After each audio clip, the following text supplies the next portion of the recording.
Ladies and gentlemen, welcome to the Motivate Property Podcast. It is Thursday, the 6th of March, 2025. Hope everyone out there is having a fantastic week. So guys, before we get stuck into today's episode, I just want to mention I am a little bit under the weather. So you can probably tell from my voice it is a little bit, not normal. However, I couldn't necessarily wait to do this show only because this is really around the state election for Western Australia, which is this Saturday. So unfortunately couldn't wait to do this one next week. Had to do it today. So yeah, please bear with me. My brain is working a little bit slower than it normally would. Having said that, this show today is probably one of the most important that we've done to date, right? And like I just mentioned, it really is because we've got the state election coming up in Western Australia this Saturday. Now, excuse me. Now, I guess to lay some context down for what we're going to be talking about today, this is really more to help people understand our system, right? Understand politics, understand, the system and essentially what we're voting towards on Saturday. So for those listeners who are on the East Coast, who, potentially are overseas as well, this is probably going to bore the crap out of you, considering it is politics and specifically in Western Australia. However, for those on the East Coast, you will start to see how this does relate to you and your state as well, because it's all pretty much the same sort of stuff, right? Having said that, this is not about telling you who to vote for or how to vote. This is more so giving you an understanding of how our system works, right? Because most people that I talk to have real no understanding of how the actual system works. What they do is they vote for a person because they like the person. So as an example, one of the conversations I had a couple of days ago was around how Roger Cook is favourable because he's a strong leader, because he said that JD Vance is a knob, right? And, you could see people in certain comment sections around, different articles around this saying, oh, look, we want a strong leader and he's the guy. And it's like, you have no concept of what you're actually voting for if that's how you're voting, right? So once again, it's not to tell you how to vote. This is simply what questions to ask, how to understand the system so you can vote the best for you this weekend. Now, the other thing to keep in context, I really wish someone did this for me going back pre-COVID, right? So obviously, during COVID, we had, Mark McGowan, we had, the Labor Party, in power. One of the things that they did was they closed the border and locked us all down, right? Now, not saying that was good, bad, right, or wrong. The point is that was the effect of us voting in a particular way or voting for a particular party. No matter what happens, that's the way they're always going to go, right? And again, without really understanding the system, I guess where I'm going with this, the chances of you voting successfully for your actual goals are very low if you don't actually understand the system, the policies, and the pulling forces and the mechanics behind the actual system itself, not just the person. Now, the other thing to consider here, this is a property and business podcast. So what that means is we are generally capitalists. Now, a capitalist is someone who essentially acquires money and uses money to the benefit of themselves and society, right? So fundamentally, chances are the majority of people who are listening to this show are people who are in favor of things like property investment, who are in favor of things like owning businesses and owning shares and being able to build wealth for yourself. Now, having said that, what that means is you as a listener are probably going to vote or probably going to want to vote in a very particular way that suits you and your goals, right? So again, this is to help really understand and really, really kind of pull this apart, all right? Now, just finally, as for the context, I'm not that switched on when it comes to politics, right? I don't really know who a lot of the politicians are. I don't really know what they personally stand for. However, a lot of the knowledge and awareness I've got of politics is in the actual fundamental system, right? And understanding the different paradigms. And so really today, the idea is to break down the left, the right, authoritarian, libertarian, like what these terms actually mean, who the parties actually are in WA and what they actually stand for. Just so again, you can have a bit more awareness and really ask yourself a couple of really key questions so you know that you're actually voting for the right person, right? Now, no matter who you vote for, right, when it comes to the WA state election this weekend, no matter who you vote for, there's basically going to be two parties that are going to come on top, Labor and Liberal, right? So whether you're voting for the Sustainable Australia, Animal Justice Party, Libertarian Party, One Nation, Shooters, Farmers and Fishers, it's all relevant. They're all pretty much going to go to one of two parties, right? You're either going to be Liberal or you're going to be Labor, right? Choose. Now, having said that, whether you go Liberal or Labor, or whether you go one of those minor parties that ends up voting for Liberal or Labor, the reality is there is a a bit of a paradigm or a spectrum you've got to sort of be aware of. So to understand the political spectrum, I like to break it down into, I guess, kind of two different paradigms. So the first paradigm is the paradigm that most of us are aware of, which is left versus right. Right, so left wing versus right wing, and what they're actually talking about is when you're actually sitting in the parliament, the further left you go, the further right you go, you're heading towards the fringes or the more extremes. Majority of people would be somewhere in the center, right? And I'm going to break these down shortly. The second paradigm that a lot of people oversee is the paradigm between authoritarian and libertarian. Right. So again, I think this is an absolutely valid and a very important question to ask yourself in terms of, do I want an authoritarian government? Do I want a libertarian society? Right. So, and again, that paradigm is really talking the difference between, big government intervention versus small government intervention. And I'm going to break these down. Right. So firstly, like I said, most people are pretty well aware that, that most of politics is separated into two, left wing versus right wing. Now, what I wanted to do was do a little bit of research, and I guess kind of wrap up really what those terms actually mean for the average person, right? So when we talk about the left, what we're talking about really is socialist, right, or socialism. Now, the left wing, you may have heard terms in the media or on social media or things like that of, liberal / progressive. Now, left or the socialist, really what they stand for is big government intervention. Right. I mean, they personally believe that, the government needs to come in and essentially provide services and essentially fix things. And really, the left relies on the government to come in and fix stuff. Right. They believe in taxing the wealthy. Right. And particularly the wealthier you are, the more tax that you should pay. Right. And I guess there is some validity to that. They also believe that the wealthy or the tax should be providing social services. So, for example, things like, free education, free medical, different social services, so like things like housing service, Centrelink, etc., things like that. They believe in redistribution of wealth, right? So, having people as billionaires shouldn't exist, right? So, taking billionaires' monies and redistributing around the economy is really what the left stands for. Market regulation. So a lot of the left believes that the bigger the government, the better it is, because then there's more regulation, there's more things that we can essentially check and manage and balance to ensure that the market is moving in the right direction. The big distinction is public ownership, right? So you got to consider a socialist economy or a socialist market is one where the government owns the majority of society, right? So this is really where the government owns most of the stuff. So again, as we spend more money on hospitals, more money on public schooling, etc., really what starts to happen is the government increases its market share in the services. Right. So really, as we head down the left ring road and we continue down this pathway, really what we're talking about is increasing public ownership. So increasing the size of the government, increasing the size and services of what they're essentially offering. The left wing, and this is where the progressivism comes in, nowadays really talks about around equality, gender rights, LGBTQ rights, protection of minorities. There's a really large climate change focus as well, and so that's essentially what wraps up what the left is, or what the left stands for in today's society. Excuse me. Now, when we think about the right are capitalists. Right, so the right essentially is, and this is where you hear terms around like conservatism. The right believes in free markets. They believe in lowering taxes, right? Lowering taxes and having more individual responsibility on the person. The right, or as a capitalist, the big distinction is private ownership. Right, so having the ability for people as individuals to own things like properties, shares, businesses, being able to invest. Right, so traditionally, again, we are looking at more of your traditional values. So, same-sex marriages, things like, even just getting married in general, your traditional kind of Christian sort of rights as well. And then obviously, having a lot of personal rights and freedom of expression.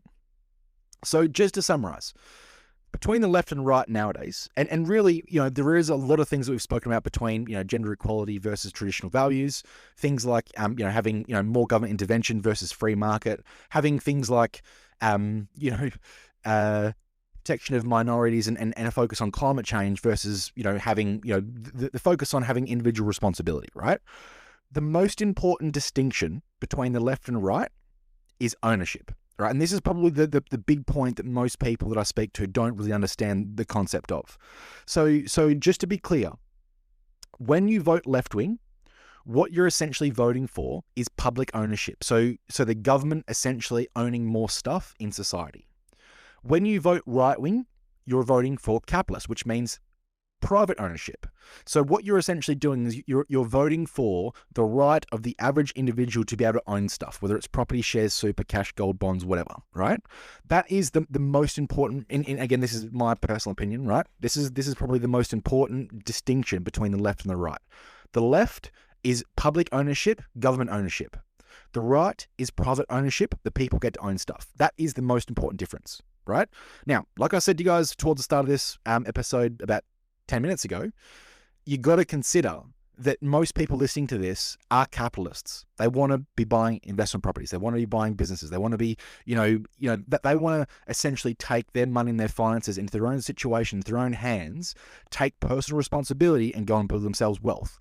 That is pretty much the entire ethos of this company, right? So the idea is, and again, not to tell you how to vote, if you are in that camp where you want to take personal responsibility of your own money and finances, generally speaking, you probably want to be voting on the right wing, not on the left wing, right? So that's kind of the first paradigm to sort of distinguish here.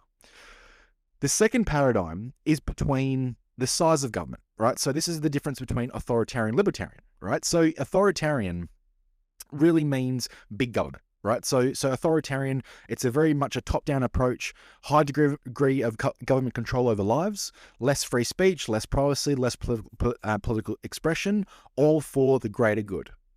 Now, as I sort of alluded to before, when we think about COVID, right, and obviously we had COVID happen in WA. It was a little later than I guess the rest of the world. That was because we had a closed border. Now, the state government under Mark McGowan made the decision, number one, we're going to close the border. Number two, we're going to lock people down. Number three, they were essentially trying to micromanage a virus, essentially. Now, the policies they put in place made a bunch of, second and third tier negative impacts across society that we're still dealing with today, particularly in property, right? And I know that I've mentioned this multiple times on this show over the last couple of years. The point is, right now, the biggest risk, largest risk when it comes to property today is government intervention. And we saw this with the Mark McGowan government. The point is, when the emergency came in, that there was this pandemic happening, the left-wing government, the Labor government, went full authoritarian. They went full authoritarian. They went full into closing down the border, locking you into your home. You can't go to the beach. You can't, do this. You can't do that, right? So this is essentially when the government steps in, increases their size and scope, and they have the control over the average person's life in the name of the greater good. Now, when we think about libertarian, so libertarian's on the opposite side. Libertarian is a decrease in government, less government control over lives, more free speech, more privacy, more political expression, and it comes down to the individual responsibility. Right, so instead of having the government taking responsibility of everything, it's having the person who's responsible for everything in your world, so long as you don't harm anyone else. So, for example, if you are someone who's libertarian, generally speaking, you want to do things like, for example, decriminalize drugs. Right, if you're not hurting another person, why would the government have any say on what I put in my body? Right, now again, I'm not going to sit here and agree or disagree with that. Whereas authoritarian would be, no, all drugs are illegal. No one can have them. We're going to remove or increase our control for the greater good of society. So that's again, the difference between authoritarian and libertarian. So that's the second paradigm. So just to summarize, left wing versus right wing, authoritarian versus libertarian. So they're the two, I guess, kind of main spectrums to think about. And most people would fit in with one of those, inside of one of those quadrants. Now, the issue that we've got here in WA and in Australia as a whole is the way that our voting system works. You see, if you want to vote for, let's just say, Pauline Hanson's One Nation, it doesn't necessarily mean that Pauline's going to become the next Prime Minister, right? What it means is there are multiple minor parties that are propping up the main two, being Liberal or Labor. And as I mentioned before, no matter who you vote for, even if you're voting for the minor parties, you're pretty much voting for either Labor or Liberal. That's pretty much the way it's going to go. Excuse me.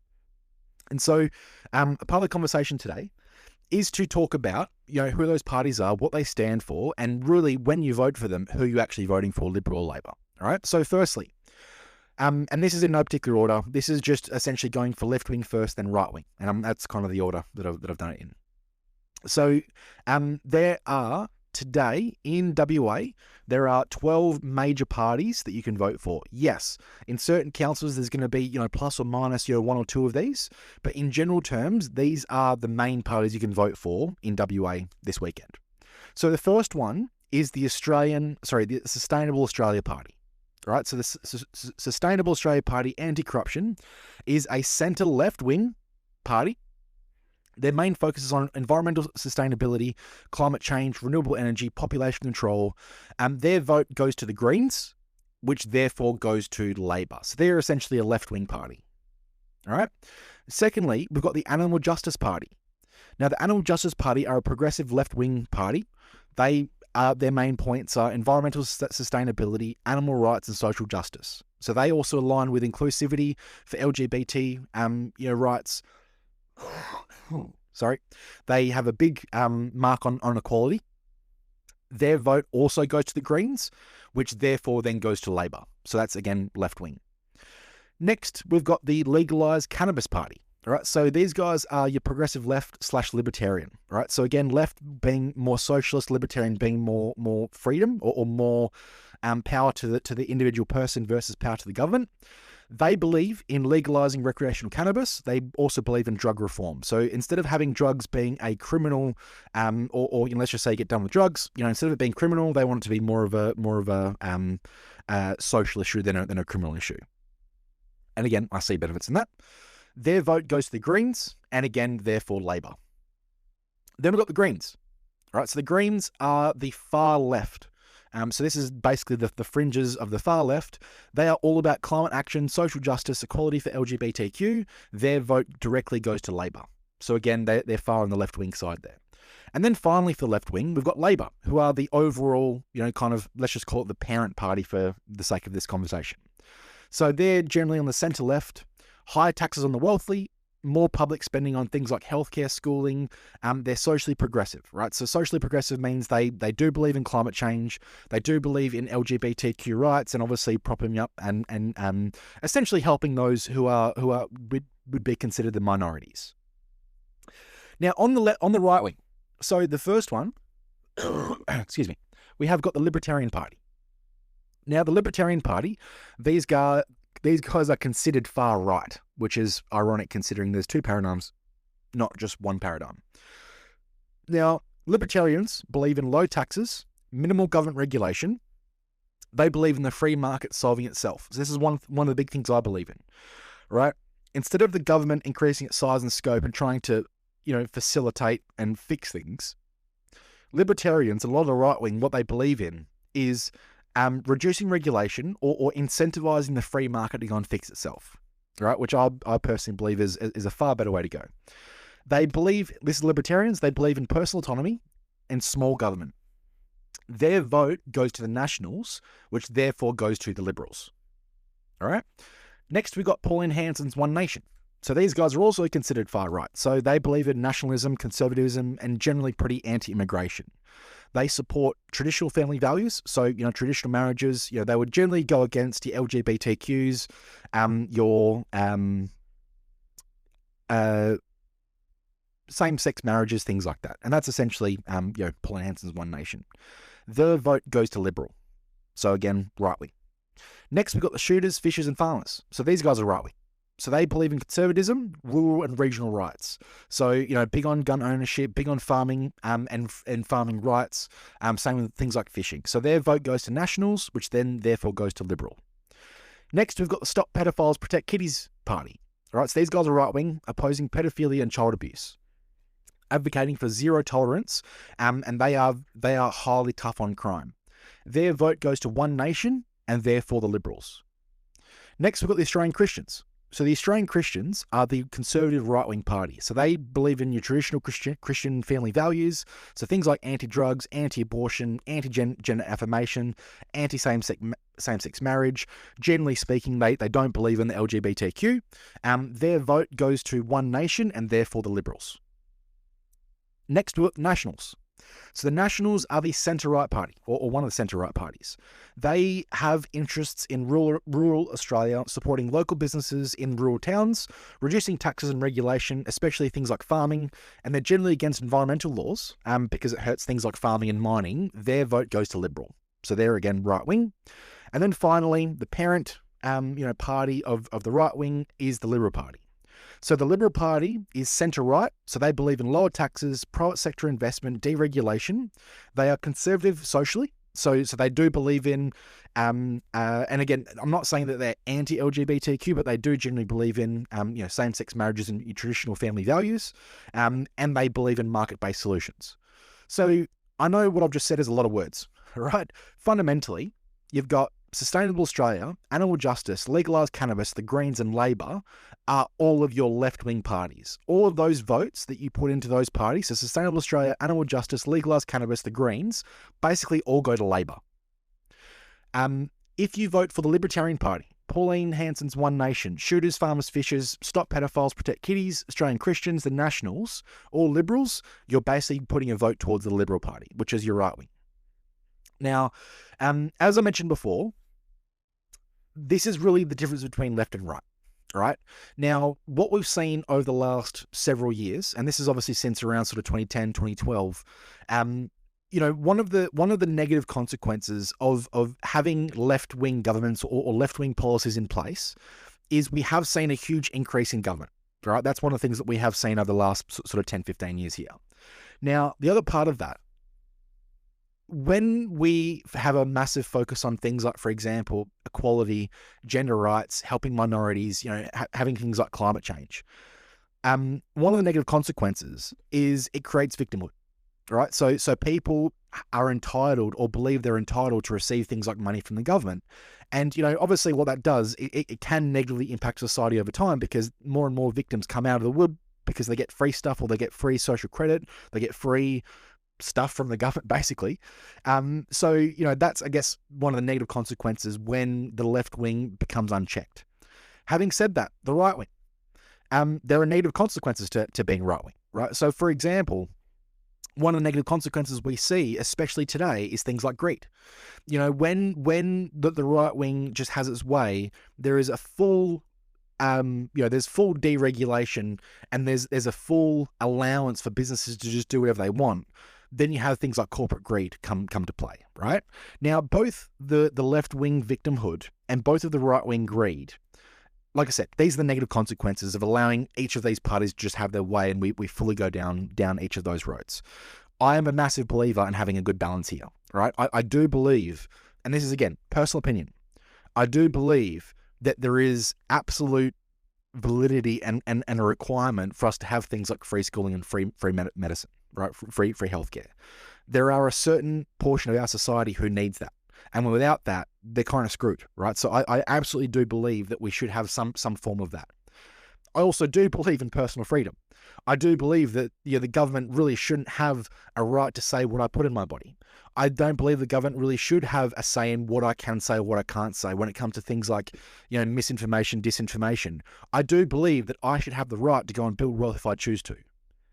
Right? So there are pros and cons to each side of this. Like I said, it's really more important to ask yourself the questions of what's important to you. Now, there are two questions that I would essentially ask myself right now. The first question talks about left wing versus right wing. Do I believe the government should keep expanding its size and provide all the services? Or do I believe that I have the power and the ability to go and provide those services for myself and my family? Right, that's the first question. Do I want to continue going down this left-wing road where the government increases its size and scope, it increases its services, more schooling, more healthcare, more social assistance? As we head down that left-wing road, socialism generally turns into communism because that's generally how it happens, right? The more services the government provides, the bigger they get, it gets to a certain point where they get so big, they have such a big market share that we just essentially turn into a communism state, right? Now, obviously, if we turn communism, that means that there is no longer any private ownership for the people. So you as a listener, you won't be able to own investment properties. In fact, you won't even be able to own a home. That's not how it works. You can't go and buy multiple investment properties in places like, China and Russia, right, or North Korea. You can't go and build wealth in the stock market. You can't go and build businesses and make lots and lots of money in businesses. That's not how it works. Businesses are owned and controlled by the government in communist states. So that's the first question, right? Do I believe the government should provide us everything in terms of schooling, medicine, etc.? Or do I want to have the power to provide this for my family and myself? The second question, this is more around the, authoritarian versus libertarian paradigm. Do I want more government intervention, or do I want more personal freedom? That's the second question to ask, right? And this really helps determine, when you think about, the left versus right, authoritarian versus libertarian, those two questions should help you work out where you are on the political spectrum. Now, generally speaking, I'm pretty central when it comes to left versus right, right? I mean, personally, and again, this is my own personal opinion, take this with a pinch of salt. This is just what I personally believe. When it comes to left versus right, I'm generally slightly more on the right side of things because I'm a capitalist. I believe that I should have the ability and the right to control my own money. I want the ability to invest, and I want the ability to make wealth for myself and my family, right? Versus everyone just being on some kind of centralized welfare system, right? Or what's the term? Not a central bank digital currency. Having a brain fart here. It's the universal basic income, UBI, right? So having a government issued small amount of money versus having the ability to go start a business and make wealth for myself, I'll prefer to go make wealth for myself. When it comes to things like, for example, taxes, I believe in lower taxes, right? I believe that people should have more money in their own back pocket. The more money we've got in our own back pocket, the more we can go and spend, and that props up the economy, right? So again, this is more of a right-wing capitalist mindset. I don't believe that there should be a redistribution of wealth, right? Now, the reason why I say that, if I want to go and work harder and get rewarded for working harder, go work more hours, go work overtime, I want to have the ability to go and do that. If I have a job, I'm working twice as hard as my co-workers and we get paid the same, I'm now being disincentivized to work harder. I want an incentive to work harder. So I don't believe in the left-wing socialist idea of redistributing wealth. I just don't believe in it. If I want to go and take on more risk, if I want to go and do more hours, if I want to go and expand and go and spend more money and keep reinvesting, if you took the ability of me making more money away from the equation, I just simply wouldn't do that. It stifles innovation, it reduces your output, and fundamentally, I personally don't believe it's good for society, right? I believe that people should be empowered to take their own finances in their own situation, and therefore it actually incentivizes things like innovation, right? When it comes to things like, for example, public ownership, again, I do believe that there should be an aspect of public ownership. However, I do believe that the majority of the market should be owned by the private sector. When it comes to things like equality, I don't think equality exists. I think equality is a buzzword that it's been tainted. There is no such thing as equality. I think that is an absolute nonsense conversation to have. Now, the reason why I say that, think of my grandmother who's got Alzheimer's in her home right now versus LeBron James. They are two totally different individuals. There is nothing equal about them. Now, when it comes to, for example, how many calories my grandma needs versus how many calories LeBron James needs to fulfill their day, LeBron needs way more food, right? Just as a very simple thought exercise on equality, there is no such thing as equality. Equality is absolute nonsense. And for the left wing to be, I guess, sort of championing or trying to force the government to essentially regulate equality, I think is an absolute, it's an absolute nonsense game with no winner, right? When it comes to things like LGBTQ rights, gender rights, protection of minorities, I personally believe I believe in freedom, right? People should have the freedom to do whatever the hell they want. If you're a male and you love males, then go love males. If you're someone who, is born a male but believes you're female, then go be a female. It's fine. Like, I don't think that anyone should have a right on what you say or what you do. You should do what you want. However, when you're imposing your views onto other people, that's what I disagree with, right? And that's where I think that a lot of the left-wing policy right now has kind of run away with the actual overall intention. I think this is kind of where it becomes toxic, right? Things like, for example, climate change. The left has a massive climate change focus. I think anything that we do when it comes to climate change right now is an absolute waste of time and energy. Now, the reason why I say that, I love the environment, and I honestly believe that human beings are symbiotic with the environment. So if we destroy the environment, we're fucked. Like, well and truly. We are toast. But to turn around and tell me that solar energy or wind energy or these renewables that cost an extraordinary amount of money, that destroy the environment to produce the steel, the carbon fiber, all the different, things that you need to build wind farms, the amount of energy that those wind farms produce, and then the disposal of the products from the wind farms, I think that this game of chasing renewables is an absolute nonsense waste of time. Now, one of the big policies for the left wing at the moment is things around like net zero. We've heard this quite a bit, right? Net zero, getting to net zero carbon. Now, the problem is Australia produces less than 1% of the carbon around the world. Places like India, places like China produce, last time I checked, was over half of the carbon on the planet.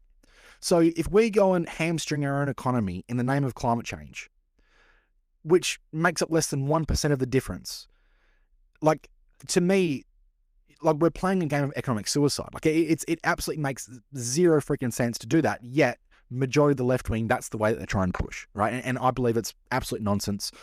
I do think that, if we start investing in things like nuclear, there are, pathways forward there that are way more sustainable. They're trying to chase these renewable sources that, when you look at the overall chain of production, the actual, when I say production, I mean like the actual, creating the wind farms or the solar energy, actually creating the technology. Producing the energy is fine. I get it, 100%. Like, while you're producing the energy, sure, they're sustainable and renewable. But then when you dispose of it, if you look at the entire chain, there is nothing sustainable about that. Right? I mean, when you're pulling out all those minerals from the ground, when you're trying to dispose of all the minerals at the end of it, there is nothing sustainable about that chain. And this is one of the things that a lot of left-wing government doesn't talk about. So again, this is just, my own expression of what I like or don't like about the left. Now, when it comes to the right, again, there's things that I agree and disagree with, right? So I'm generally not as conservative as most people. I think that, there are a lot of problems in the world and we need to fix those problems quickly, whereas a lot of the conservatives want to dig their heels in and really not change a lot of things. I understand why, but generally speaking, I'm probably more progressive than I am, say, conservative. Secondly, I do 100% believe in the free market. I believe that the free market, if you put the right incentive structures in place, the free market will fix every problem on this planet. And they'll do it bloody quickly and way quicker and way more efficiently than any government, right? So again, big believer in the free market. I do believe in lower taxes. Like I said before, lower taxes means that the individuals make more money. That's more money they can go and spend in the economy. The economy performs and increases, right? So there is benefit to obviously having lower taxes in a free market. More individual responsibility. I personally want to have more responsibility on myself and my family than the government has over us. Right? I do believe in private ownership. That's probably the biggest thing that I believe in when it comes to the right wing. I believe that people should have the right to own stuff. Houses, shares, businesses, whatever you want. Having the ability to own things gives you the ability to make more money. That's what triggers inflation. Not inflation, sorry, innovation. Not inflation. Innovation. Well, technically it does trigger inflation. That's a different conversation. Right? But, fundamentally, as a business, literally, Motivate Property is a business built on the reaction of how shit the property industry is.